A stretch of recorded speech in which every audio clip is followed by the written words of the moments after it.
You know, he was one of Europe's most feared military leaders. But he was also a sensitive artist who wrote music for the flute. This is the story of Frederick the Great, a king who was, well, a walking contradiction. And that question right there is at the very heart of Frederick's life. I mean, it's a classic story, isn't it? The clash between who you really want to be and who the world expects you to be. So, let's set the scene. Our story starts back in the early 18th century, in the powerful kingdom of Prussia. Frederick was born into the Hohenzollern dynasty, and this was a family known for its powerful army, definitely not for its artists. Now, what's really fascinating here is the massive conflict he had with his father. King Frederick William I was a tough, no-nonsense military man. He wanted his son to be a soldier, period. But young Frederick, he was way more interested in French philosophy, poetry, and music. The tension got so bad, Frederick actually tried to run away. He was caught, punished really severely, and forced to accept his royal destiny. Then, in 1740, his father died, and Frederick was finally king. And what's one of the first things he does? It's not starting a war or anything like that. It's building a personal sanctuary, a place where he could finally get away from the super formal, stuffy royal court in Berlin. He called this special place Sanssouci. The name is French, and it really tells you everything you need to know. Sanssouci literally means without worries or carefree. This wasn't just a palace, it was an escape. It was a place where he could finally truly be himself. And get this, Frederick personally sketched out the plans for his palace. The design says it all. Unlike the massive, intimidating palaces of the time, Sanssouci was small, intimate, and only one story tall. This place was just for him, not for showing off to the world. He chose the Rococo style, which was super fashionable back then.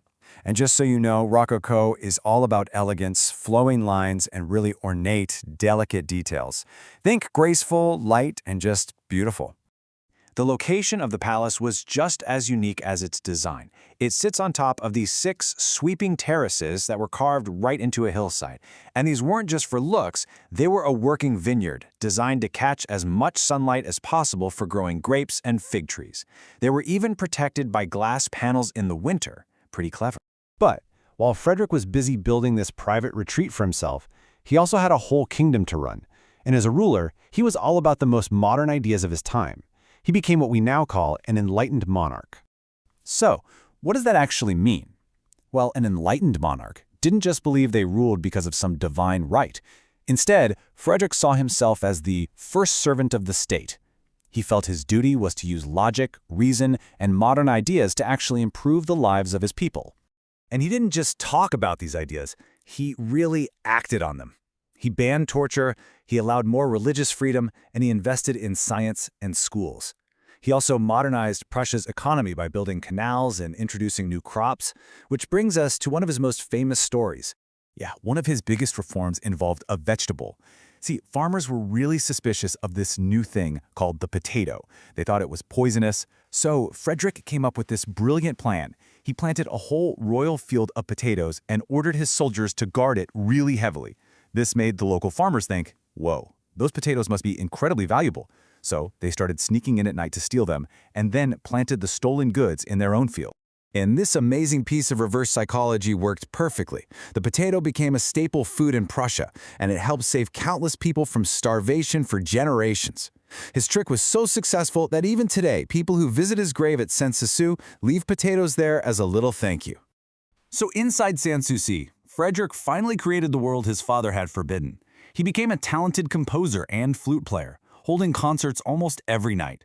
Instead of surrounding himself with generals, his dinner guests were some of Europe's greatest thinkers and writers, like the famous philosopher Voltaire. But here's the big contradiction of his life.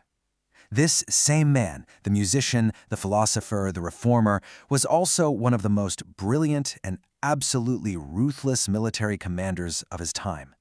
On the battlefield, that philosopher king was totally gone. He led Prussia's small but super disciplined army into years of brutal wars, often facing alliances of much larger nations. His clever and daring strategies won these unbelievable victories, which expanded Prussia's territory and turned it into a major European power. It was this military genius that earned him the title Frederick the Great. And nothing shows his two sides better than what he built next. After winning a huge war, he built a second palace right next to Sanssouci. But the new palace was the exact opposite of his private retreat. It was huge, grand, and designed to shout Prussia's power to the world. So you have one park, two palaces, for the two different sides of the same king. Frederick died in 1786 in his favorite chair at Sanssouci. After a life of all that grandeur and war, his final wish was remarkably simple. He didn't want a magnificent tomb, he just wanted to be buried quietly on the vineyard terrace, right beside his beloved dogs. But his successor just ignored the request. For 205 years, can you believe that? Frederick's body was kept in a church, far from his home. It wasn't until 1991, after the unification of Germany, that his coffin was finally moved to the terrace at Sanssouci, at last fulfilling his final wish. So in the end, we're left with these really powerful contrasts. A sensitive artist who just wanted a place without worries, and at the same time, a hardened warrior who built an empire. And this leaves us with one last thought. For a figure as complex as Frederick the Great, what's the true measure of their legacy?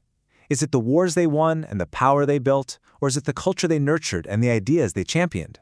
What do you think?